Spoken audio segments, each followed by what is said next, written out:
Sir ಇತ್ತೀಚೆಗೆ ಮಹಾರಾಷ್ಟ್ರ ಸಂಸದರು Belagavi DC ವಿರುದ್ಧ ಹಕ್ಕುಚ್ಯುತಿಯನ್ನ ಮಂಡನೆ ಮಾಡಿದ್ದಾರೆ ಸರ್. ಈ ವಿಚಾರದಲ್ಲಿ ಒಂದ್ ವೇಳೆ ಡಿಸಿ ವಿರುದ್ಧ ಹಕ್ಕುಚ್ಯುತಿ ಆದ್ರೆ ರಾಜ್ಯಕ್ಕೊಂದು ಒಂದು ರೀತಿ ಕಪ್ಪು ಚುಕ್ಕಿ ಆಗುತ್ತೆ. ಇಲ್ಲ ಅದು ನೋಡ್ಬೇಕು, ಇನ್ನು ಅವ್ರು ಕೊಟ್ಟಿದ್ದಾರೆ ಅಷ್ಟೇ. ಅದು ಅವ್ರ ಕಮಿಟಿ ಮುಂದೆ ಹೋಗ್ಬೇಕು, ಚರ್ಚೆ ಆಗ್ಬೇಕು. ಅವ್ರು ವೈಲೇಟ್ ಮಾಡಿದಾರೆ ಕೂಡ ಬಹಳ ಮುಖ್ಯ. ನಮ್ಮ ಪ್ರಕಾರ ಡಿ ಸಿ ಅವರು ಅಂತ ವೈಲೇಟ್ ಏನ್ ಮಾಡಿಲ್ಲ ಅಂತ ನಮ್ಮ ವಾದ ಇದೆ.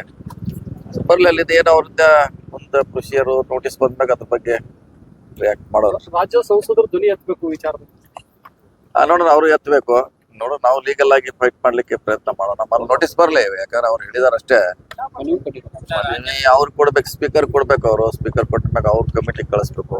ಕಮಿಟಿಯಿಂದ ಅದು ರಾಜ್ಯದನ್ನೆಲ್ಲ ಜಿಲ್ಲಾ ವಿಷಯ ಬಂದಾಗ ನಮ್ಮ ಎಂಪಿಗಳು ಯಾಕೆ ಸುಮ್ಮನೆ ಕುಂದಿರ್ತಾರೆ ಅಂತ ಹೇಳಿ 28 ಜನ ಅದಾರ ಸರ್, ಯಾರು ಮಾತಾಡಲ್ಲ. ಇಲ್ಲ, ನೋಡೋಣ ಅದೇ ಎಷ್ಟು ಮಟ್ಟಿಗೆ ಅವರು ನೋಟಿಸ್ ಕೊಟ್ಟಿದ್ದಾರೆ ಇಲ್ಲ ಅದು ಬಹಳ ಮುಖ್ಯ. ಕೊಟ್ಟಿದ್ರೆ ಮುಂದೆ ಪ್ರೊಸೀಜರ್ ಸ್ಟಾರ್ಟ್ ಆಗುತ್ತೆ.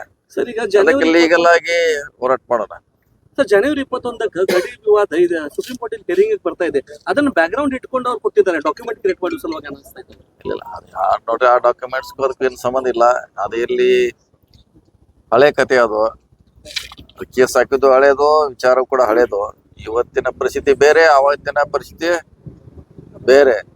ನಾವ್ ಇದ್ದಿದ್ದ ಜಾಗ ಕೂಡ ಇದು ಮಹಾರಾಷ್ಟ್ರ ಸೇರ್ಬೇಕು ಬಹುಶಃ. ಇದು ಹಂಗೆ ಮಾರ್ಕಿತ್ತು. ಅದು ರೈಲ್ವೆ ಸ್ಟೇಷನ್, ವಡಗಾಂವ್ ಎಲ್ಲ ಕಾಸ್ಬಾಗ್ ಎಲ್ಲ ಮಹಾರಾಷ್ಟ್ರದಲ್ಲಿ ಗುರುತಿಸಲ್ಪಟ್ಟಿತ್ತು.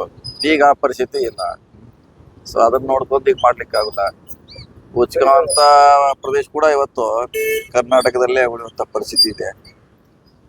ಸೊ ಅದು ಹಳೆ 50 ವರ್ಷದಿಂದ ಮಾಡಿದ ಒಂದು ವರದಿ ಇವತ್ತಿಗೆ ಅದು ಪ್ರಶಸ್ತ ಆಗೋಲ್ಲ ಅಂತ ನಮ್ಮ ಭಾವನೆ. ಸೊ ಕೇಂದ್ರ ಸರ್ಕಾರ ನಿರ್ಧಾರ ಮಾಡಿದೆ ಯಾವ ಊರಿಗೆ ಎಲ್ಲಿ ಹೊಡಿಬೇಕಂತ. പക്ഷെ ಇನ್ನು ಮಾಡೋದು ಬಹಳ ಕಷ್ಟಕರ ಕೆಲಸ. ಆದ್ರೂ ನೋಡೋಣ ಸುಪ್ರೀಂ ಕೋರ್ಟ್ ಯಾವ ರೀತಿ ನಿರ್ಧಾರ ಮಾಡ್ತೈತೆ ಅದ್ರ ಬಗ್ಗೆ ಬಂದ್ಮೇಲೆ ನೋಡೋಣ. ಸರ್, ಈಗ ಬೆಳಗಾವಿಯಲ್ಲಿ ಇತ್ತೀಚೆಗೆ ಈ ಪೋಕ್ಸೋ ಪ್ರಕರಣಗಳು ಜಾಸ್ತಿ ಆಗ್ತಾ ಇದಾವೆ. ಪೊಲೀಸರು ಮಾತ್ರ ಸರಿಯಾಗಿ ಕೇಸ್ಗಳನ್ನ ಮಾಡ್ಕೊಳ್ತಾ ಇಲ್ಲ.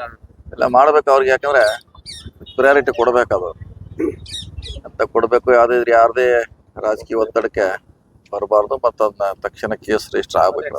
ಸಚಿವರೊಬ್ಬರು ಒತ್ತಡಕ್ಕೆ ಮಾಡಿದ ಒಬ್ಬರನ್ನ ಕೇಸೇ ಹಾಕಿಲ್ಲ ಸರ್. ಒಂದು ಬೆಳಗಾವಿ ಗ್ರಾಮೀಣ ಪೊಲೀಸ್ ಠಾಣೆ ವ್ಯಾಪ್ತಿ ಒಳಗೆ ಅವರು ಅಶ್ಲೀಲವಾಗಿ ಮೆಸೇಜ್ ಮಾಡಿದ್ದು ಎಲ್ಲಾ ದಾಖಲೆಗಳಿದ್ರು ಕೂಡ ಸ್ವತಃ ಗ್ರಾಮಸ್ಥರೇ ಅವ್ರಿಗೆ ಹೊಡೆದು ಪೊಲೀಸರಿಗೆ ಒಪ್ಸಿದ್ರು. ಪೋಕ್ಸೋ ಕೇಸಲ್ಲಿ ಠಾಣೆ ಜಮೀನು ಕೊಟ್ಟು ಕಳಿಸಿರುವಂತದ್ದು ಸರ್. ಇಲ್ಲ, ನೋಡೋಣ ಅದ್ರ ಬಗ್ಗೆ. ಇವತ್ತು ನಾನು ಪತ್ರಿಕೆಯಲ್ಲಿ ನೋಡಿದೆ, ಸಂಜಯ್ ಪಾಟೀಲ್ ಅವರು ಏನೋ ಆರೋಪ ಮಾಡಿದ್ದಾರೆ. ಕಮಿಷನರ್ ಗಮನಕ್ಕೆ ತರ್ತೀವಿದ್ರೆ ಅದನ್ನ ಆಕ್ಷನ್ ತೊಗೊಳಕ್ ಹೇಳ್ತೀವಿ. ಸಚಿವರು ಒತ್ತಡಕ್ಕೆ ಮನಿತಾ ಇದ್ದಾರೆ ಪೊಲೀಸರು ಅನ್ನುವಂಥದ್ದು ಕೂಡ ಆರೋಪ ಕೇಳಿ ಬರ್ತಾ ಇದೆ. ನೋಡೋಣ, ಇಲ್ಲ ಹಾಗೆ ಮಾಡ್ಲಿಕ್ಕೆ ಆಗೋಲ್ಲ. ಯಾಕಂದ್ರೆ ಆ ರೀತಿ ಇದ್ರೆ ಕೇಸ್ ರಿಜಿಸ್ಟರ್ ಮಾಡ್ಲೇಬೇಕು. ಪೋಕ್ಸೋ ಕೇಸಲ್ಲಿ ಕೂಡ ಈ ರೀತಿ ಒತ್ತಡಗಳನ್ನ ಹೇರುವಂತದ್ದು ನಡೀತಾ ಇದೆ. ನೋಡೋಣ, ಅದ್ರ ಬಗ್ಗೆ ಕಮಿಷನರ್ ಹೇಳ್ತೀನಿ. ಅವ್ರಿಗೆ ಹಂಗಿದ್ರೆ ಅದನ್ನು ಆಕ್ಷನ್ ತೊಗೊಳಕ್ ಹೇಳ್ತೀನಿ. ಪೊಲೀಸರು ಆಫ್ಟರ್ ಸೆಷನ್ ಬರ್ತೆ ಅಂತ ಹೇಳಿ ಅವ್ರ ಮುಂದೆ 25 ದಿನ ಇದ್ ಮಾಡಿದ್ದಾರೆ. ಇವತ್ತು ಕೇಸ್ ಕೇಳ್ತಾ ಎನ್ಕ್ವೈರಿ ಮಾಡ್ತಾ ಇದ್ದಾರೆ. ನನಗೆ ಗೊತ್ತಿಲ್ಲ, ಅದಕ್ಕೆ ಕಮಿಷನರ್ ಹೇಳೋಣ. ಇದು ಯಾವಾಗ ಬಂದಿರೋ, ಅವರು ಯಾಕೆ ಲೇಟ್ ಆಯ್ತು, ಯಾರು ವಾಪಸ್ ಕಳಿಸ್ರು, ಎಲ್ಲ ಸಂಬಂಧಪಟ್ಟವನ್ನೇ ಎನ್ಕ್ವೈರಿ ಚರ್ಚೆ ಬೆಳಗಾವಿ ಗ್ರಾಮೀಣದ್ದು ಬೇರೆ ಐತೆ ಸರ್. ನಾನು ಎರಡು ಕಮಿಷನರ್ ಅಂಡರ್ ಬರ್ತೈತೆ, ಎರಡು ಕ್ಯಾಬಿನೆಟ್ ಒಳಗೆ ಇದು ಫ್ಲೈಓವರ್ ಪ್ರಾಜೆಕ್ಟ್ ಇದಾಗಿದೆ ಸರ್. ಇನಿಷಿಯೇಟಿವ್ ಯಾವಾಗ ಮಾಡಬಹುದು? ಇನಿಷಿಯೇಟಿವ್ ವಿದಿನ್ 2 months ಅಂತ ಹೇಳಿದೀನಿ ನಾನು. ಯಾಕಂದ್ರೆ ಟೆಂಡರ್ ಆಗ್ಬೇಕದು. ಟೆಂಡರ್ ಆದ್ಮೇಲೆ 2 months ಆಗಬೇಕಾಗ್ತದೆ. ಫೆಬ್ರವರಿ ಎಂಡ್ ಅಥವಾ ಮಾರ್ಚ್ ಫಸ್ಟ್ ವೀಕ್ನಾಗ ಅದ ಕಾಮಗಾರಿ ಪ್ರಾರಂಭ ಮಾಡ್ತಾರೆ. ಕಾಮಗಾರಿನ ಆಕೈತೆ ಸರ್. 275 ಏನಂದ್ರೆ 275